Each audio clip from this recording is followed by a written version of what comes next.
these people had a look at the house and they offered us, because they'd been knocked back they'd lost out on a couple of other offers that they'd put in recently, because there is that heat in the Hobart market, and it was still going on at that point. So they offered in 830, and so we didn't, without even thinking about it, we just said yes. Yeah. So we didn't counter offer or anything like that, because our view was like, well, we were happy to get 800. We were adding on the rent for a year. Yeah. And it's like, if someone's offering us more than that, well, it's like, we're happy. If that means that we've won, as you said. And like, if they feel like they've won at that price, why try to, why get greedy? You're listening to Property Investor Tales, stories from the front yard. Here's your host, Tabitha Bright. Hello and welcome to Property Investor Tales, stories from the front yard, where I get to speak to property investors from around Australia about their investing journey. My name's Tabitha Bright and I'm the head of coaching here at Positive Real Estate, where we help people build wealth through property.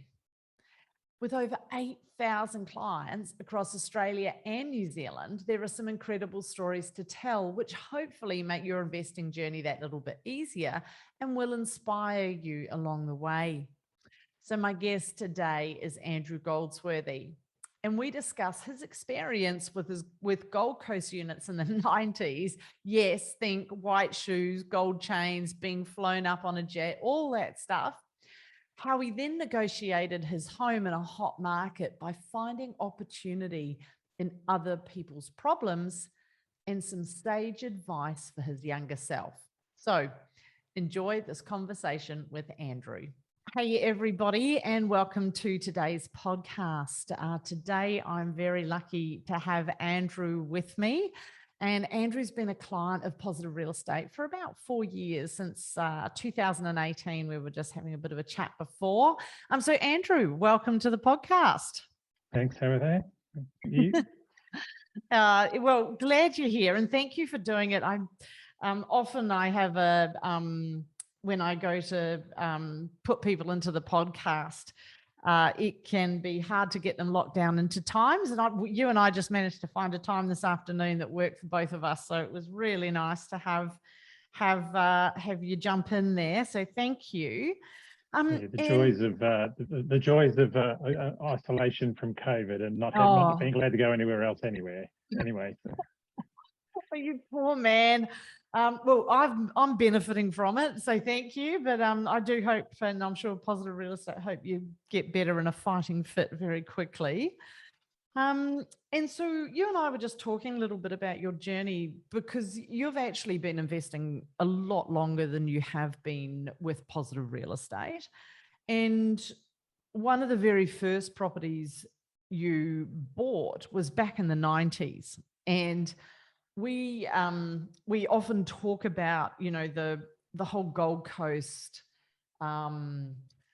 buying kind of vibe there was back in those days, where you got flown up and there was the slick people with the white shoes and the gold chains, and they wined and dined you. Now, that wasn't exactly your experience, but it wasn't that dissimilar. Share for me what happened. Yeah, so I suppose I was working in Sydney at the time, and through our work site, there was a bloke there who wanted to do the right thing for some of the younger people in the workplace, and he brought this group in to give a presentation on property and property investing and the benefits and all those sorts of things. And a lot of it was, some of the things that even PRE talks about in terms of the benefits and why property investing as opposed to other sorts of investments.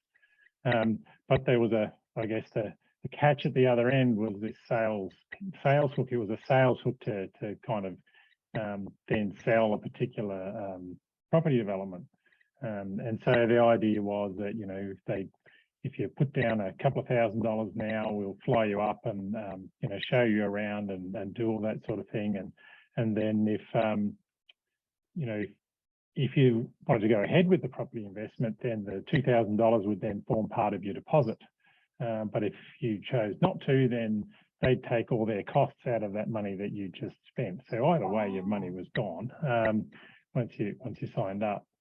But I guess we were interested in looking for. Well, I suppose it was just before I was married, so it was probably mostly my decision. But my future wife did come with me at the time, so we signed up, and they flew me up to Queensland, and we spent the day driving around and having a look at other types of developments, and looking at this development and other developments that were similar to the one that we were looking to buy into. And there were a lot of things, I suppose, that were attractive about it. I was saying earlier the idea that it was a secure site, so it had gated entry. We're talking back in the 90s. Yeah. Electronic access, and there was a swimming pool inside the site and a barbecue area, and they were really selling that resort lifestyle sort of approach, and so trying to make it a place to live. So you didn't have to go anywhere outside of the gated area almost, and so there were a lot of things that we liked about that, and coming from Sydney, it sounded dirt cheap, and it was, and the whole experience, and they helped us through the whole experience, and that all went really smoothly, but and rented out okay. But in the long term, it was, I suppose, a complete disaster for us. Not sure how much of this story you want to tell in one hit, but people will want all the juice. So how much did you pay for it? Yep, the whole kit and caboodle, if you're happy to share. Yeah, well, so it was a 3-bedroom, 2-bathroom, I think, with a garage type townhouse. Very, very traditional, or very, very standard Queensland type townhouse development, and you'd probably still recognise they're still building that style in Queensland today, I reckon. They haven't changed too much up there. I think we paid just under $116,000 for it. I don't remember the rent on it, but the rental return was in the order of 4.5% at the time. So, it was reasonable, and we didn't have any trouble with renting it, and, all of that sort of thing went really well. Our problem was that, almost from the time we bought it, the first time we put in our tax return, our accountant was saying, you're not going to make any money out of this because you paid too much for it. And so you'll never recover the value out of the house the longer you have it, and more money that you put into it, essentially, keeping it running. You'll never get ahead of the curve again. So you'll always be behind the 8 ball in terms of how much we're pumping into it and how much it's going to grow. And I think we're saying it before too now, even how we're talking nearly 30 years later. Yes. And it's only worth now around maybe about $240,000. Right. So but with all the money that we would have paid, we would never have broken even. I think the accountant was right. But even then, once we started the process of trying to sell it, real estate agents weren't interested in taking it on. That was how poor the market was for where we bought. So it's because of the area that we were in. It was. It was a traumatic experience then, just because we couldn't get out of it. And we just kind of felt like we were pumping, good money after bad sort of thing. Yeah. And eventually there was I think there was a bloke going around trying to buy up all of these little places in this development and in a number of others, and came along and offered us $85,000 to take it off our hands. And we went, well, given that we couldn't even find a real estate agent for the first couple of years to take it on, and then when we they hadn't been able to find anyone to want to buy it. We went, well, this is the only person in 3 or 4 years that's even had an interest in buying it. So we went, yes. Right. And then sold it, and then had to come up with another $35,000 to get out of it, of our own money, on top of the sale price. What you'd already paid. Yeah, to get out of the loans and everything else. I guess from our perspective, that was, we burnt our fingers a bit on that. And I bet. and having 3 young kids at the time, or 2 young kids at the time, it wasn't really money we could afford to throw away. But Right. we just felt that was a better option than than continuing. I always remember I used to get coaching. I'm a big fan of coaching. I mean, obviously you get coaching. And there was the fellow that I was getting coaching with at the time. He said to me, when it comes to hard decisions, you've got to decide, if you know you're on the wrong train, why wait till the end of the line to get off? You get off at the next stop. Now, that's not always true, but sometimes, rather than just hanging on for dear life and, incurring more and more and more costs, you are better just to cut your losses and get out of it and live to fight another day. And it sounds like, that's what you guys did. I mean, 30 years to double in value is a long time. So obviously at the time, and I've fallen for this trap too, actually, where I've been buying in another market that I wasn't as familiar with. And like yourself, I think it was only my second property purchase. And it was a market that had really high yields because it was a student town. It was a student market. So it had unusually high yields. And so I paid too much for a property because it was cheap compared to Melbourne and because the yields were high. So I thought I must be getting a good deal. I was getting I think I was getting like a 7% yield, but what I didn't realize was the standard for that market in that area was 10%. So I was overpaying, and then I paid too much because I think I paid 200 grand for it or something, and things were double, triple here in Melbourne. And I thought 200 grand, that's, it's nothing, like not nothing, but it's minor compared to what we pay over here. It must be good value. And I had exactly the same problem where my yield was tighter and his interest rates rose because it was a rising market, much like the 90s. And I suddenly found myself in a position where it wasn't the performing asset that I thought it was, because I just didn't understand everything I needed to know. I did some due diligence. I did research, obviously, but I just didn't understand everything I needed to know. And I think, these things teach us some really good lessons, and I'm sure you won't make that mistake again. Yeah, well, I guess that was, I'm sort of jumping down to the other end of our timeline, but one of the things that really brought us to PRE and apart from needing some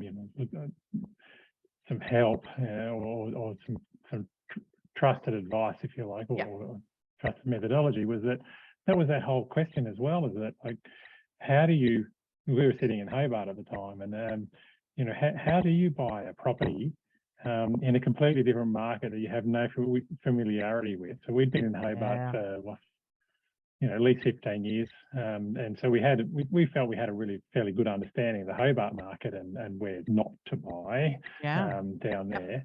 But like, how do you do that in a different state? Just the physical arrangements of how do you find a property? How do you get through the purchase process and the renting process and all of that sort of thing? And how do you manage a property when you can't go anywhere near it and you're not familiar with the market and you don't know what's going on up there? And it was like, and that was the quandary we were in. And I suppose just for the context of that one, by then we had 2 investment properties in Hobart, and we were looking to make that next thing. We wanted to buy another one, but I mean, 2 problems we had at that point. One, I knew I wanted to diversify the marketplace we were in. I knew that before I'd even talked to PRE. I knew that because I do have a bit of a share investing background, and that's one of the principles in there. And but how do we access the equity?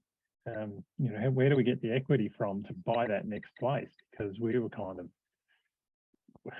stuck at that, having 2 and our principal place of residence, and it was kind of like, well, where did the next chunk of money come from in order to buy that, to pay the deposit on that next property? And so there was all those sorts of challenges that is kind of is part essentially the pathway that drove us towards PRE. Yeah, and that's another interesting point you bring up, because often, like, one of the first things we work out when we're working with clients is what is the number that you want to retire on. So if you think about your goals, you think about what you want retirement to look like for you. I mean, I've had some clients where it's been 60 grand. That's all they want in retirement. They're happy with that because, you know, they might be single, they might live really simply, they might be into, I don't know, sustainability, and they backpack around the world. That's all they want to do. And then I've had other clients that, you know, they want to retire on 200K or something, you know, a bigger goal. And so we take that number and then we work out how many properties that is.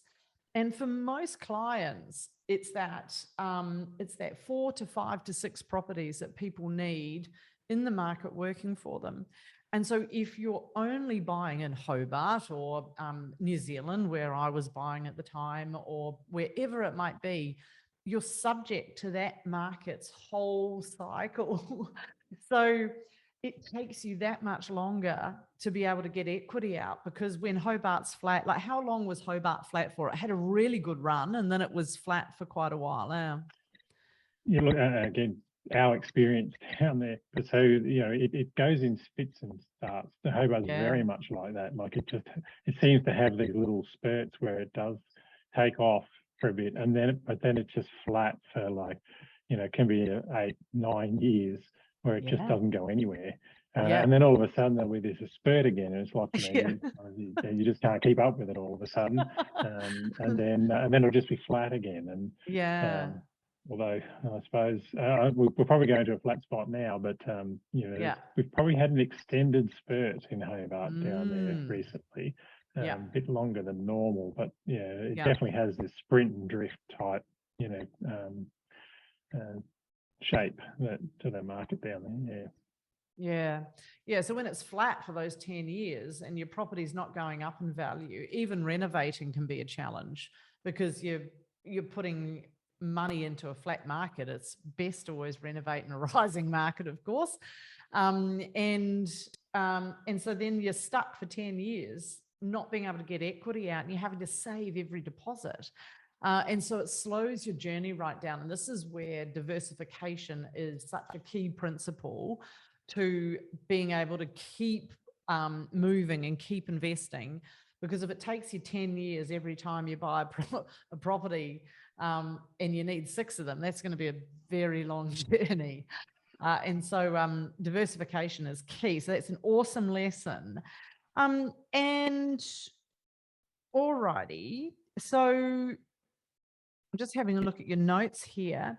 So tell me a little bit. I'm going to jump to the present. Tell me a little bit about the story of your principal place of residence. So we had our principal place of residence journey in Hobart, I suppose, when we moved down there, because we moved down there and started up a business, a small business down there, and then went out and bought a house to live in. And between the time, because we've been living in Canberra before that, and when we did all the research around the business and moving to Hobart and all the rest of it, we had a look at how much capital we had and how much we were going to need for a house and how much we needed for the business and all that sort of, you know, planning work. And in the space of time that it took us probably just under a year to get through all of that and to move to Hobart. And by the time we moved to Hobart and set up the business and then went looking for a house, Hobart had one of those little spurts. So where we were expecting to buy, you know, because we had 3 kids by then, and so where we were expecting to buy a 4-bedroom house, you know, just, you know, it's not a huge place, but just a small 4-bedroom house in Hobart, you know, for under $100,000. By the time we got down there, we ended up in a very old, very small 3-bedroom house. You know, nearly twice that price. And it was like, you know, we kind of fundamentally just didn't have enough money to buy the house we needed. So we had no choice. And I remember when the furniture movers, you're looking funny stories, but the furniture movers, we'd moved from a large 4-bedroom house in Canberra down to this tiny little 3-bedroom house, weatherboard house in Hobart. And the furniture movers were coming out and saying, you know, oh, this is for the family room, where do you want us to put that? And it's kind of like, oh, we don't have a family room in this house. Just put it in the garage or the carport, even like it wasn't a garage, just put it in the carport. And then they kept bringing this furniture out. I mean, we filled the house up and they kept bringing this furniture out. And my wife was, I was actually at the business, and my wife was at home doing the removal, and she said, you know, just throw it in the front yard. You know, half the truck ended up in the front yard, and then a couple of removalists are there going, you know, oh, do you want that lounge? It's like, and my wife said, no, you can take it if you want, like, because they were going to take it away. It was like, you know, no, have it, take it. We can't do anything with it. So yeah, we ended up in this tiny little house that was not really suitable to us at the time. But we did what we could to renovate that and make that. It was a little old lady's house that she'd lived in it for, you know, decades, and she had a really nice garden, but just had never done anything to the house. It had the same carpet that it was built with in the 40s, and you know, the whole lot of. So we pulled up carpet, polished floorboards, put down tiles, threw paint around everywhere, and so we did what we could do to update it as much as possible, you know, without going into too much, because we didn't have a lot of money because we were, you know, trying to run our own business. Yes. So we basically built that up to the point where we could actually sell it at a reasonable profit to get ourselves into another house. And anyway, we ended up in a house that suited our needs, because we could actually give the boys who were starting to get into late primary school and who really needed their own rooms, who've been sharing this tiny little house. And so we ended up in a house in a little bit further out in the northern suburbs of Hobart. But in order to get into that, we basically bought a building site. So it was a house that another couple had chosen to build, but they'd separated before they moved into the house. So we were the first ones to live in this house, but it was still a building site. So there was weeds up to your armpits outside, and there were no fences, and there was no yard, and there was a lot of work to do. But it was that because of that, this house had failed to sell. You know, people were not looking to buy it because of the work that was still involved in it. Right. So that gave us the opportunity. That was our opportunity, because we couldn't. If it had been finished and done in that area, there's no way we could have afforded a house in that area. But it was only because of the condition it was in that we could afford it in that area. And so we did that, and again we did the whole thing. We finished it off. We put the lawns and the sheds and, you know, the fences up, and we had to put retaining walls in and everything else, because I don't know if you know Hobart very well, but everything's on the side of a hill. Yep. I'm a and Kiwi. I've been Um, to Hobart. It's beautiful. This house had been built a little bit like a mainland style. It was on a slab on the ground, which is a bit unusual in Hobart. And so there was all these mountainous edges to the block of land. And so, yeah, we put a lot of money and effort into, you know, over the course of 15 years or 18 years, I think, in the end, like finishing the house off and bringing it up to date eventually, and to be able to sell it. And so we put a lot of effort into how it was presented online, you know, because by then we'd been with PRE and kind of had interacted with, there was a real estate agent that's a member down there as well, and she'd actually written a book about staging your house and all the rest of it. So we'd worked with her on a couple of other properties, and so we went through that whole process, and you know, we talked a lot about how we're going to present this house, and because it had some challenges in terms of the way real estate agents normally photograph the house and present it. That leads I've always felt that it led to a perception of people thought it was a really small house, and it was actually a really large house. Right. I said, because it was dug down into the block and put on a slab, the footpath was higher than the house. So people walking past it just thought it was a tiny house. And it wasn't until they walked in they couldn't that see they the rest of realised it. Yeah. So we worked a lot on how to actually present that. And so, you know, I was fundamentally was really happy with how it came up in the end. And although the market, you know, was still running away a little bit, but it was we could kind of feel that it was slowing down. Like it was definitely you know, there was less heat in the market than what there had been. So, which is why we'd chosen to sell now, and that was through the advice of the real estate agent and working with PRE and some of the advice that we were getting through Carolyn. You know, we worked out that now was the right time to sell because we've bought. You know, as part of our plan, now that kids are all growing up and all the rest of it, you know, one of the goals that we'd set with PRE initially was that we wanted to have this apartment in town in the centre of Hobart. And so, you know, there's a longer story about how we came into our apartment, but we ended up buying an apartment in town off the plan. And so that's currently under construction. That's exciting.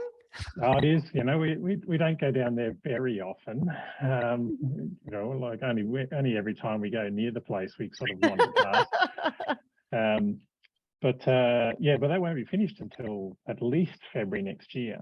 But I say we've chosen to sell our previous PPR now because that was the right time to capture the value and get it, you know, to be able to sell it quickly and to be able to sell it at a you know, the highest maximum price we could get. Which makes sense, which makes total sense. And once again, there's a couple of key lessons in here. I'm listening for the lessons and the stories you're telling. And when you go back to how you secured that original property that had, you know, the grass up to your armpits and everything, that's that classic other people's problems. So opportunity is always hidden in somebody else's problem. And you were able to obviously get it for a decent price. You didn't have as much competition because people were put off by it.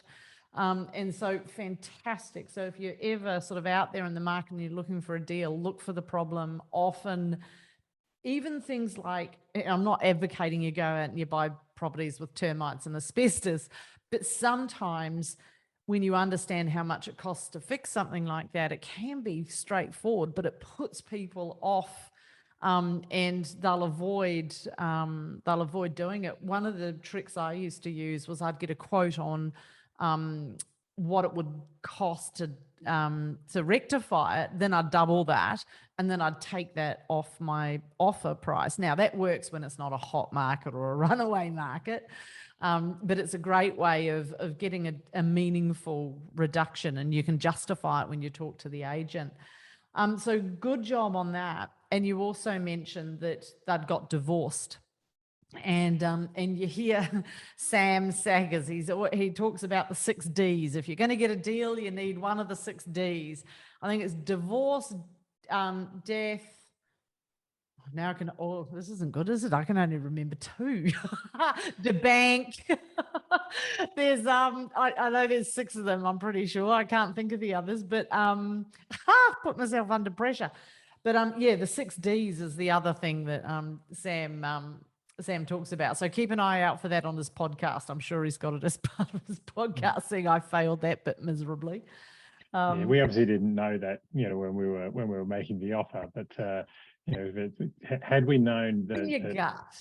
Yeah, well, you know, because we had been watching this property for quite a while, and like when they first put it on the market, they advertised it as a 5-bedroom house. Yeah. It was never a 5-bedroom house, but they advertised it as a 5-bedroom house. Oh, so they stuffed that up as well. Well, not that they stuffed it up. They were just being creative. You know, real estate agents. Some real estate agents are very creative about their you know, how they describe a property. And there was one room was at the front door, had 2 sliding doors, was opposite the front lounge room, and I would have called it at most a dining room. And we used it as a study. but it was tiny. It wasn't you'd be able to fit a bed in there just, but it was, on the scale of the house, it was, and even the other bedrooms, it was tiny, and it wouldn't have worked as a bedroom, just because you had 2 sliding doors and you're at the front door, and we initially, I can't remember the exact prices, but it was way more than, so we ended up buying it for $355,000. So it must have been advertised at an office somewhere over $400,000 when it was first advertised as a 5-bedroom house. Yeah. Anyway, it had been there for months, and it sort of disappeared all of a sudden. And then a month later, it had reappeared under a different real estate agent. And it was kind of and it was now offers, over $395 or something. They'd come down a big chunk of money. And, we were watching it and all the rest of it. And we decided that we were going to be happy to pay about $360 for this house. And so, but I figured that, well, if that's where we wanted to end up at, we couldn't start our offer at $360 because of course very wise. We were well below what they were asking for, so they were obviously going to come back and bid us up somewhere. So I went, we'll offer $355. Anyway, the real estate agent went off and he came back and said, yeah, they'll take it. And it's like, oh, really? So it was kind of, and I say they divorced. One of them was living, on the west coast of Tasmania somewhere. One of them was living in town somewhere, and they just wanted to be rid of it. And so they wanted to get, they still had a joint home loan on it. And, they just wanted to completely separate and get rid of all of this stuff for themselves. Yeah. And so, maybe we could have offered another 15 grand less or something like that. That's the bit. You always wonder, but you got a really good price, and a great negotiation is a win-win. So, you got a great price. You got less than what you were what you were prepared to pay for it.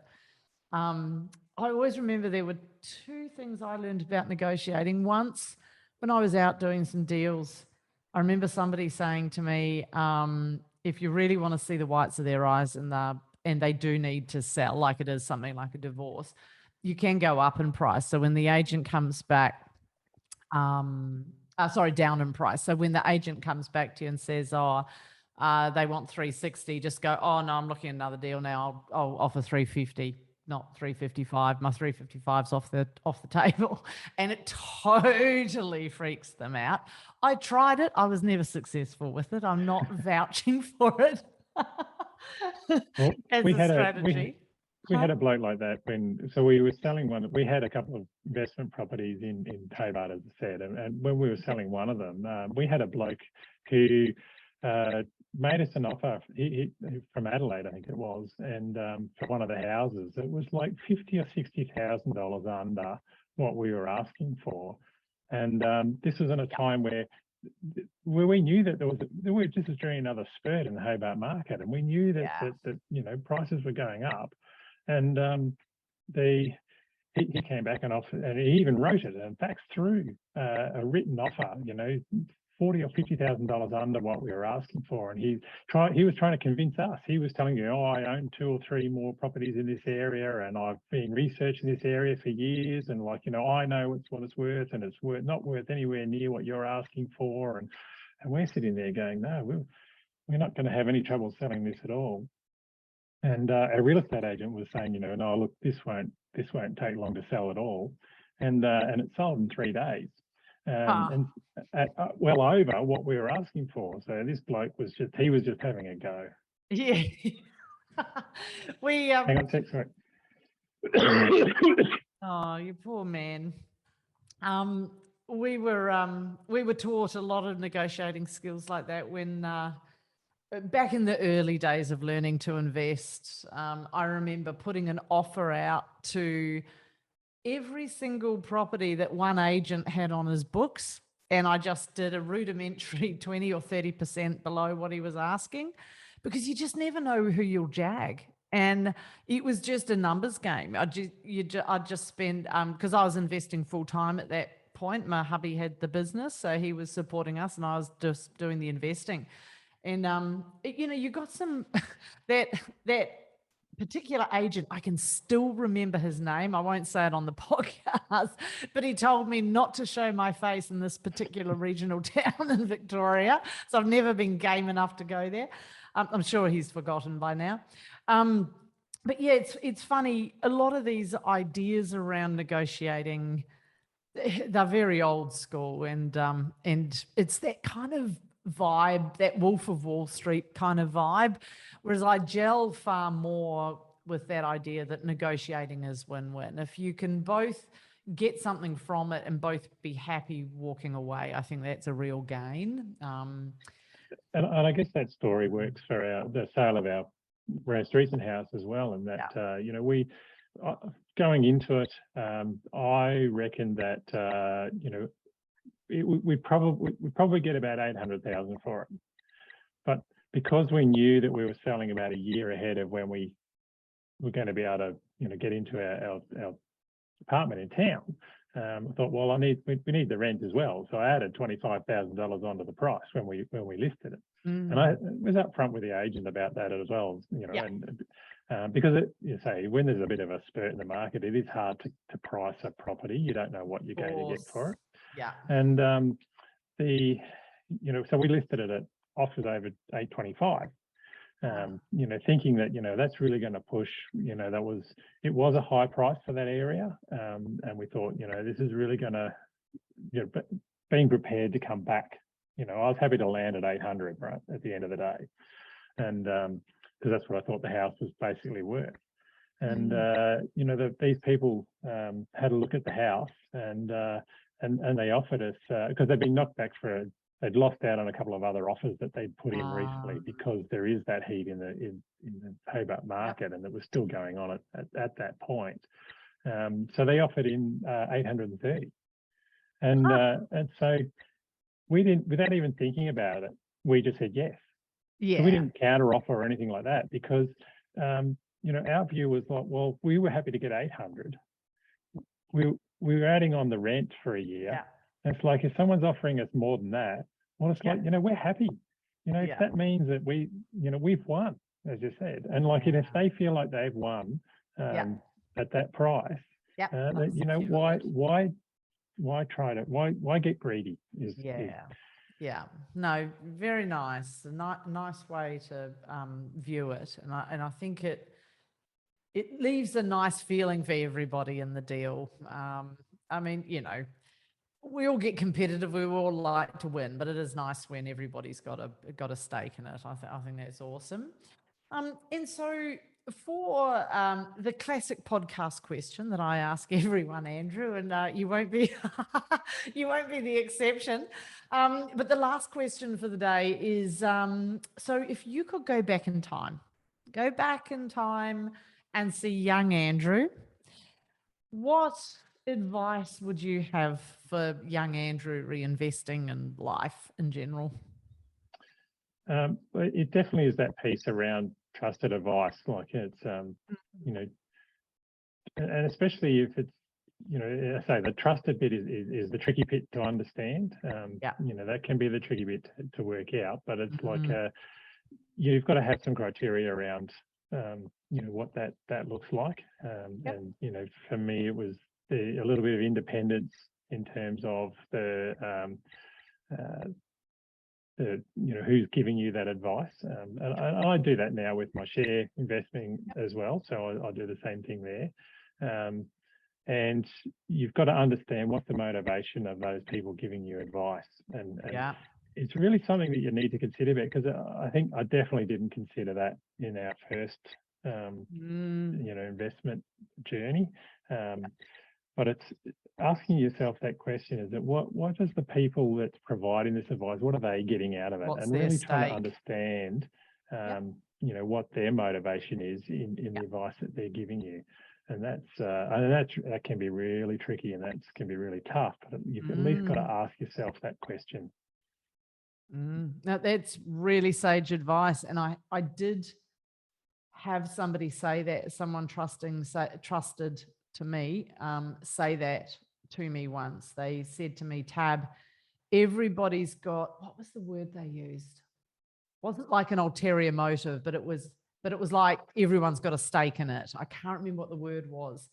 And they said, you've got to make a decision that you are comfortable with understanding everybody's stake. And as long as everyone's upfront about what that stake is, then you can weigh it up and make a quality decision. But that's particularly sage advice. I haven't had anyone mention that. So thank you. Good advice. Anything else before we wrap it up and finish up? No, not really. I mean, I just want to thank, the help that Carolyn has given us over the journey, and she's unwound, the mess that we were in, and say we genuinely wouldn't be, looking at getting to, achieving some of our goals the way that we are without her help and without the help of PRE and the team that we've been able to put together. So that, we really appreciate the journey that we've been on. Oh, thank you, Andrew. I know that'll mean a lot to Carolyn, and the team do love to hear it. So thank you. I know Carolyn, she's been coaching with Positive Real Estate. I don't want to get this wrong. I've been 15 years. I think she's maybe 14 or 13 years. She must be. She's a couple of years after myself, but she's been with us a long time. So she's got, you're in safe hands. She's got lots of experience in this space. So she'll be rapt to hear that. Yep. No, I've heard her story a couple of times. So in our first interactions with PRE were her. So I went along to Investor Night and listened to her story, and I thought, wow, I've been through no drama compared to what she'd been through, and then so I dragged my wife along as well, and to listen to it again, just to get a second dose. But no, she's a live wire. All righty. Well, thank you so much. And we'll wrap it up there, and I'll make sure that Carolyn gets the thank you. She'll be wrapped. That's awesome. Thanks so much, Andrew. Bye for now. Thanks, Tab. Bye. Hey, thanks for listening to Property Investor Tales. Remember to subscribe so you get notified every time a new episode drops. As you can guess, I love hearing people's property investor tales. So if you'd like to share yours, then please get in touch with me via email at propertyinvestortales@positivementor.com.au. We would also love your feedback, and I would appreciate a 5-star review over on Apple Podcasts or Spotify. Remember, you can watch all of these podcasts over on YouTube at Positive Mentor or at positivementor.com.au. Until then, take care, happy investing, and bye for now.